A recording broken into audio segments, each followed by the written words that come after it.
Hi everybody, this is Holly and welcome back to my Southern California Zone 9B garden. Well, sorry everybody, I have been gone for a long time. I had a lot of things that I had to deal with, but I am back for a summer garden tour. So summer is finally in full swing here, and it has been about 100 to 105 degrees every day. I'll add that in Celsius at the bottom of the screen, but let's just say it's over 38 degrees Celsius. And so this is the time of year when plants really mostly struggle here, with a few exceptions. So one of the exceptions is right in front of you. So this is okra, and the variety is heavy hitter okra, and it's going to get a lot bigger and very productive, but it actually does like this heat. It's one of the few things. Along with basil, I've let my basil bloom, as you can see here, because I want to attract all the good bugs. Oh, there's one now. It's kind of hard to see. And then also plants like sweet alyssum does well, and marigolds do well. So I have a lot of those. In fact, I have them in all my metal tubs here. Another thing that does do well is peppers. So these are hot peppers. So over there, we actually have Carolina Reapers. That's a Reaper right there.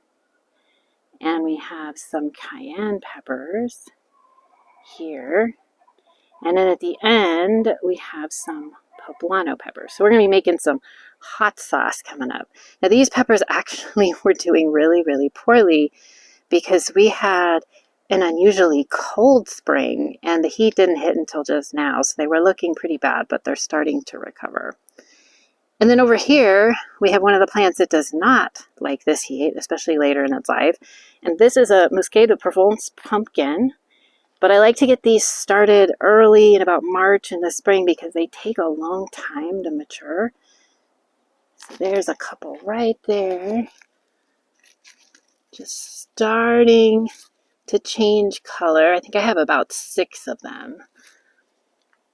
And you can see that the leaves look very, very sad. So the plants are just kind of hanging on until we can harvest the pumpkins, which I'm hoping will be in about a month or so. And then I will tear these plants out. And I'm actually doing a pumpkin experiment, which I'll show you a little bit later. Now over here, we have kind of an empty space. This is because I'm going to be putting some fall beans in here, some green beans.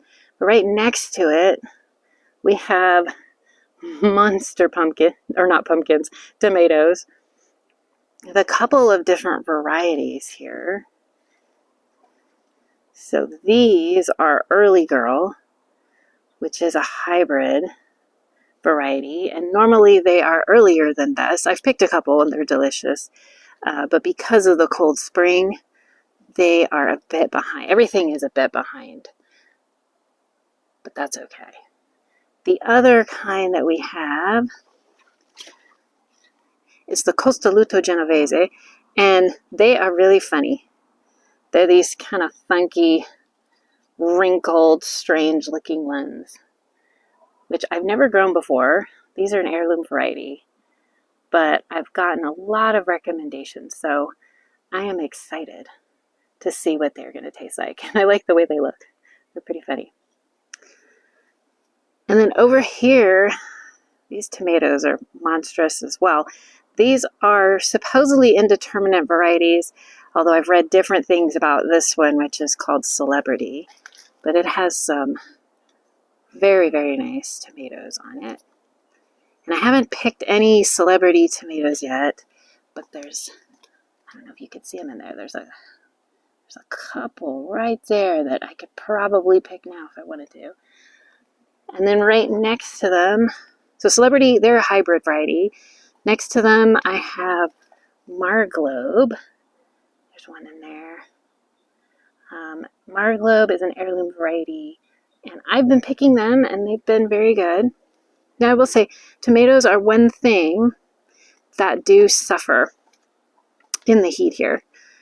So I'm trying to move to determinate varieties that just give their tomatoes and are done for the most part, because it just gets too hot here and nothing will pollinate. Same with pumpkins, a lot of squash, things like that. It's just too hot for pollination throughout the summer. Oh, here's a nice cluster of celebrity. Now, right next to the celebrity tomatoes are a couple of watermelon plants that actually just haven't done that well. And I think it's been a combination of things, but mainly the weather and lack of sunlight. But I think we are going to get at least one small watermelon. So these are sugar baby. And watermelons are also among those plants that like heat, but they don't really like the heat that we have here. So when I got them started, it was still pretty cold, and they took a while to take off. And then the tomatoes, which can handle actually more cold than the watermelons, the tomatoes took off much faster than the watermelons and shaded them out. And so now they're just not growing much or producing any flowers. So, it's okay.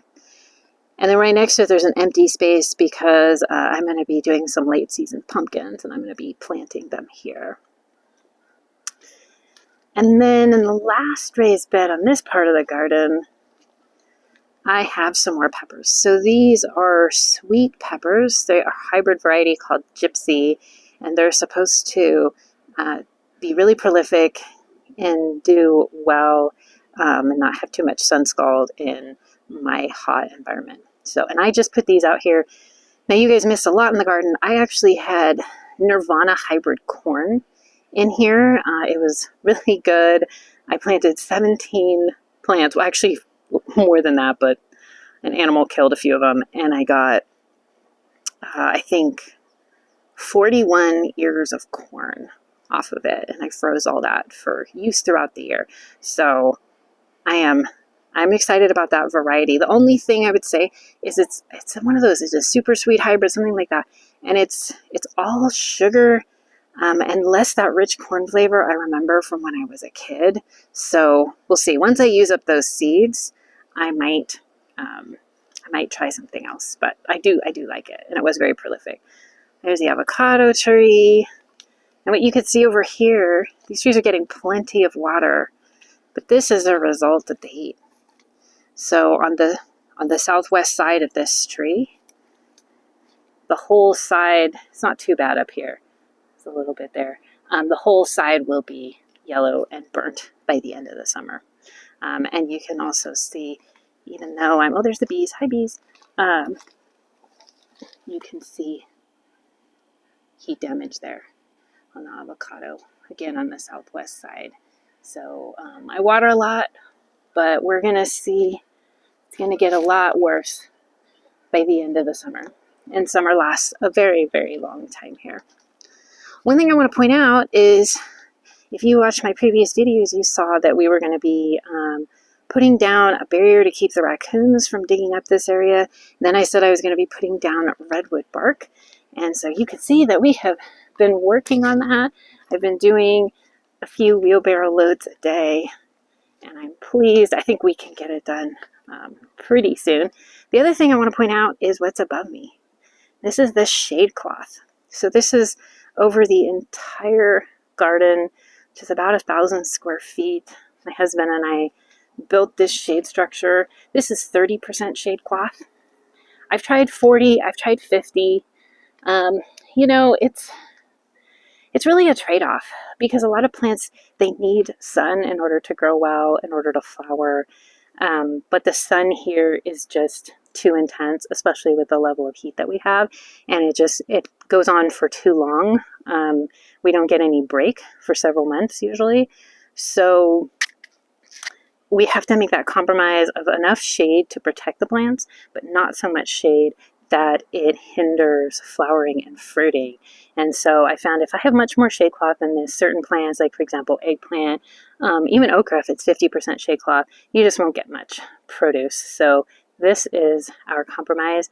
We usually put this up in June, but as I told you, it was such a cool spring and early summer that we didn't have to put it up until maybe like a week or two ago, which is pretty late. And I usually put it up when temperatures in the forecast are going to be consistently above 95 or 100 degrees. So a few other things I want to point out to you that I'm excited about. There's our peach tree, had delicious peaches this year. And there's the apricot tree, which we got our first apricots. It's 3 years old, and they were amazing. You guys, if you've never had a real apricot, by that I mean an apricot that is not from the store. You just have to. I grew up with them, and I just think store-bought apricots are so miserable. But they were just heavenly. This is my little persimmon, which wanted to make like 50 persimmons, and I told it no. And I thinned the fruit to about 4 because I wanted to put energy into leaf production. So there's a cute little persimmon. One behind it. There's another one. This is a Fuyu persimmon, so not a Hachia. So Fuyu is the one where they're kind of flat, as you can see, and you don't have to wait till they're fully squishy until you eat them. So the Hachia are the ones that are longer and bigger, and you have to wait until they're really squishy in like November or so before you can eat them. These ones are nice and crunchy, so they're my preferred one. It's a pomegranate tree. It's twins. I thought it would be more loaded this year than it actually is, but you know, some years are heavy and some years are light. This is our little olive tree. I'm actually excited because it's finally taller than me. Now that's not saying stuff or much because I'm only 5 feet tall, but and I struggled at first, and now it seems to be really taking off. There's my loofah. I don't know if I'm going to get more than one loofah this year. When the first year I grew 4 plants and I got 125 loofahs. But again, this cold spring slowed it down, and then now it's too hot for consistent pollination. So I don't know what's going to happen. It is what it is. And then there's another one down there that this is a new spot I planted them in, and this other one hasn't been doing well. So I don't know. This is my walnut tree, which is 5 years old, and they said it's a Pedro walnut. They said it would take between 5 and 7 years to start fruiting, and guess what, you guys? I'm so excited. I don't know if it's going to make it, because a lot of times new fruit, or the first fruit on a tree won't go to maturity, but this is looking pretty good. I have 2. So excited. I have 2 walnuts. Look at that. So exciting. So we'll see what happens. The other thing, well, you can see my mulberry is taken off. This is supposed to be a dwarf mulberry. It's probably about 8 feet tall, and I trimmed it last year. It's my other avocado. I wanted to show you, let me back up a little bit. I wanted to show you my guava tree. Every time I think of moving to a different climate, colder place because I hate the heat, I then think about my guava tree and how much I will miss it. I want to be able to grow guavas. So you can see in here, there's a flower that has been hopefully pollinated and is kind of looking sad. See all these little guys? They're going to turn into guavas, and it's really got a lot of flowers this year. So I'm hoping we're going to get a lot of fruit, and we will get that in about October. It's my delightful pile for shredding. Let me go over here so I can talk to you about my pumpkin experiment. So behind the pumpkins, you can see is rhubarb. Starting to look sad. It is very hard to grow in this climate, but I manage. I manage by, in this case, 40% shade cloth. Okay, so these little guys, I just planted them last night. It was like 7 o'clock, 7:30, and it was 95 degrees, but it was in the shade. Luckily, it's not humid here, you all, so that helps us.